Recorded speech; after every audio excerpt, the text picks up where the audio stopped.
नमस्कार दोस्तों, आपका स्वागत है हमारे यूट्यूब चैनल आनंद टीचिंग एकेडमी पर।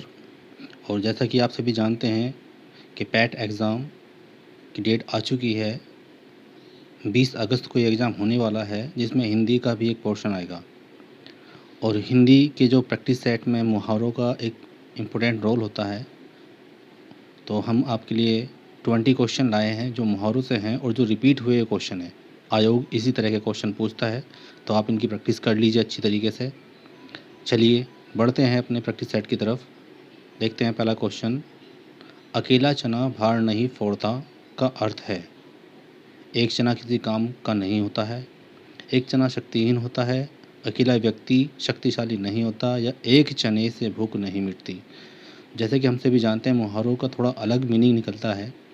तो अकेला चना भार नहीं फोड़ता का मतलब है कि अकेला व्यक्ति शक्तिशाली नहीं होता है।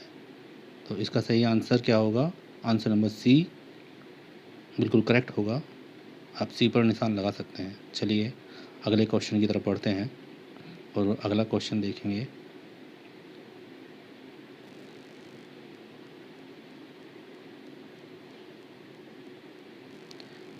बांझ क्या जाने प्रसव की पीड़ा। मुहावरा है बांझ क्या जाने प्रसव की पीड़ा का अर्थ है। इसका अर्थ बताना है।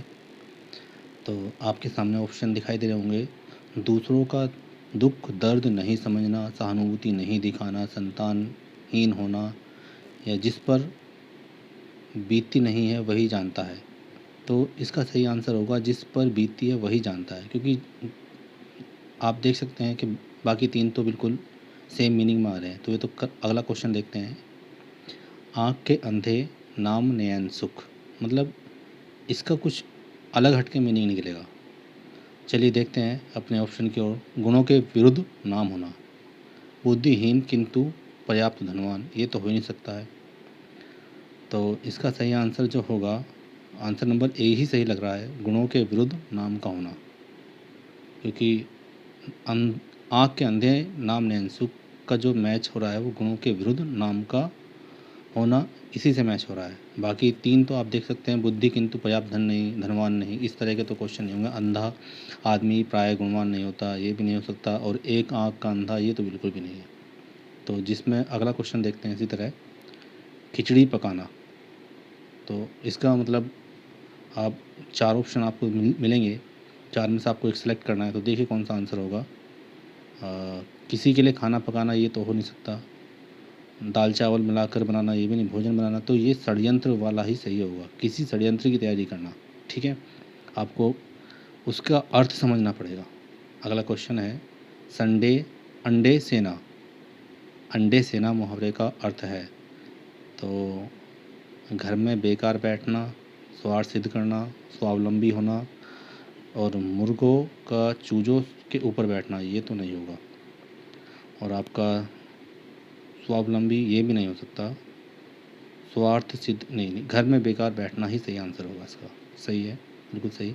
अगला क्वेश्चन देखते हैं। हाँ, घर में बेकार बैठना सही आंसर है, इस पर टिक लगा लीजिए अपना। और आँख औंधी खोपड़ी, मुहावरे का अर्थ होगा औंधी खोपड़ी। जैसे बोलते हैं ना कि औंधी खोपड़ी का है वो, तो इस तरह के। यह तो मुहावरे में जैसे मूर्ख, हाँ यही सही होगा, मूर्ख होना। औंधी खोपड़ी मूर्ख होना, मतलब बोलते हैं ना कोई मूर्ख होता है तो उसको बोलते हैं औंधी खोपड़ी। और इसके बाकी जो ऑप्शन है उन पर आप जाएंगे तो वो तो नहीं हो सकते। अब ये देखिए बहुत बहुत ही इंपॉर्टेंट है और बार बार रिपीट होता है। जूतम पैजार, ये एक लोकोक्ति है, जूतम पैजार।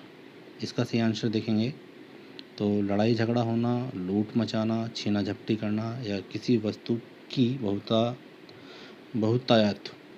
तो इसका जो होगा जूतम पैजार का मतलब हो जाएगा आपका लूट मचाना तो नहीं होगा, लड़ाई झगड़ा होना ही होगा। सही है, ये तो नहीं होंगे तीनों। ठीक है, अगले क्वेश्चन की तरफ बढ़ते हैं। कोयले की दलाली में हाथ काले का अर्थ है। तो मतलब कि कुछ ऐसा काम करते हैं जिससे आप खुद गंदे हो जाते हैं। तो यह है कि ख़राब काम के परिणाम भी ख़राब ही होते हैं, क्योंकि कोयले का व्यापार से तो कोई संबंध नहीं, तो दलाली का भी नहीं होगा। चलिए अगला क्वेश्चन देखते हैं। अपना हाथ जगन्नाथ, मतलब अपना हाथ जगन्नाथ मतलब इसमें होगा कि अपना काम स्वयं करना, अपना ही काम स्वयं करना ही होता है। अपने आप से आप काम करने ही उपयुक्त होता है, मतलब कि इसका मतलब ये है कि अपना काम खुद करना। ओके, अगला क्वेश्चन देखते हैं। पारा उतरना, मतलब पारा उतरने का मतलब देखिए, पारा का मतलब तापमान से नहीं हो सकता, बुखार से नहीं है, सर्दी से नहीं है। तो जो बचा आंसर नंबर बी, यानी कि क्रोध कम होना सही होगा। चलिए अगला क्वेश्चन की ओर बढ़ते हैं हम, जल्दी समय भी हो रहा है। और चिकना घड़ा होना, चिकना घड़ा मतलब आप जानते हैं कि जिस बेशरम होता है उसको हम चिकना घड़ा बोल देते हैं। तो सही आंसर होगा इसका निर्लज होना, यानी कि बेशरम। चिकना से तो कोई मतलब नहीं, ना समृद्धि से मतलब, ना मधुरभाषी से मतलब ऐसा कोई। तो कितना आसान आसान क्वेश्चन पूछता आयोग, आप देख सकते हैं। तो भाई बने रहिए हमारे साथ और तैयारी में अपने जुट जाइए। कान का कच्चा होना मुहावरे का अर्थ है बहरा होना, या सुनी सुनाई बातों पर विश्वास करना, सभी पर विश्वास करना, या कम सुनाई देना। तो कम सुनाई देना और बहरा होना तो नहीं हो सकते हैं। सुनी सुनाई बातों पर विश्वास करना और सभी पर विश्वास करना, नहीं नहीं नहीं, सुनी सुनाई बातों पर विश्वास करना, जहाँ तक उम्मीद है सही आंसर होगा, बिल्कुल सही है। सुनी सुनाई बातों पर विश्वास करना, कान का कच्चा होना। अगला क्वेश्चन देखते हैं। आंखें फेर लेना, तो मतलब कि किसी के प्रतिकूल हो जाना, इस तरह का होगा कि आप उससे आपने उसकी तरफ देखना बंद, देखने से तो कोई मतलब नहीं है कि आप जो हैं उससे बिल्कुल अलग हो गए हैं। उदासीनता का ही इससे सेंस निकलता है, उदासीन हो जाना या प्रतिकूल हो जाना। कोई भी पूछ सकता है, आयोग कुछ भी दे सकता है। चलिए अगला क्वेश्चन देखते हैं। घुटने टेकना, घुटने टेकने का मतलब है कि बिल्कुल हार मान लेना। घुटने टेकना, हार मान लेना। घुटनों में दर्द तो कोई मतलब ही नहीं है, दुखी होना से भी मतलब नहीं है इसका। अच्छा, पो बारह होना, ये भी काफ़ी रिपीट होता है, पो बारह। बसंत ऋतु का आगमन, ये अत्यधिक लाभ होना, ठीक है बिल्कुल सही है। भाग जाना और वर्ष भर वर्षा कम होना, ये तो नहीं है। कलेजे पर सांप लौटना, तो आपका देखिए दुखी होना, दुश्मनी निकालना, ईर्ष्या, बिल्कुल सही। ईर्ष्या से जल उठना, आंसर नंबर बी, ईर्ष्या से जल उठना करेक्ट होगा इसका आंसर। कलेजे पर सांप लौटना, ईर्ष्या से जल उठना। दुखी होना, दुश्मन निकालना, ये सब नहीं होंगे। चलिए आगे बढ़ते हैं। गड़े मुर्दे उखाड़ना का अभिप्राय है। गड़े मुर्दे उखाड़ना मतलब कि पुरानी बातों को दोहराना। एक गड़े मुर्दे मतलब कि जो पुराना हो चुका है उसको आप दोबारा से फिर उखाड़ें। तो सही आंसर होगा इसका आंसर नंबर बी, पुरानी बातों को दोहराना। और इसमें जो है आपका और तो कोई हो नहीं सकता, बी ही आंसर सही है। व्यर्थ का श्रम नहीं, अंतिम नहीं, तो सही आंसर होगा बी। अगला क्वेश्चन देखते हैं। मैं तुम सबको खूब समझता हूँ, तुम सब एक जैसे हो, यानी कि इसका मतलब है कि एक ही थाली के चट्टे बट्टे। ये एक मुहावरे का हिंदी अर्थ समझाया गया है। तो मुहावरा बनेगा एक ही थाली के चट्टे बट्टे। बोल देते हैं कि मैं तुम सबको जानता हूँ, तुम सब एक जैसे हो, ठीक है ना। तो वही अगला क्वेश्चन देखते हैं। न नोमल तेल होगा न राधा नाचेगी, यानी कि कोई ऐसी शर्त रखना कि वो पूरी ना हो और उससे जो है कोई दूसरा काम भी ना हो सके।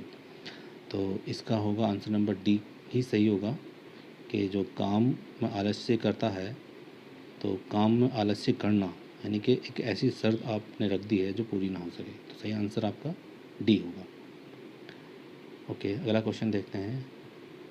भीगी बिल्ली होना, भीगी बिल्ली से आप समझ ही जाइए। भीगी बिल्ली मतलब कि कोई भीगी बिल्ली घर में छुप गया, भीगी बिल्ली बन गया, तो यानी कि उसका मतलब होता है डर जाना। भीग जाना से तो कोई मतलब ही नहीं है इसका। सर्दी लगना ये भी नहीं है, बिल्ली की आवाज़ निकालना नहीं। आंसर नंबर सी ही सही होगा। तो आपने ये तो दोस्तों हमने ये प्रैक्टिस सेट मुहावरों का पूरा कर लिया है। तो आप हमारे चैनल के साथ जुड़े रहें, लाइक करें, हमें सब्सक्राइब करें। और आगे हम जो है आपके लिए जो प्रैक्टिस सेट हैं, वो जो पेपर पूछे गए हैं उनका प्रैक्टिस सेट आपके लिए लेकर आएंगे। तो हमें कमेंट करें, लाइक करें, सब्सक्राइब करें, और हम आपको ऐसे प्रैक्टिस सेट डेली करवाते रहेंगे ताकि आपकी तैयारी कंप्लीट हो सके और आपका लक्ष्य हमारा उद्देश्य है कि आपका लक्ष्य पूरा हो। धन्यवाद।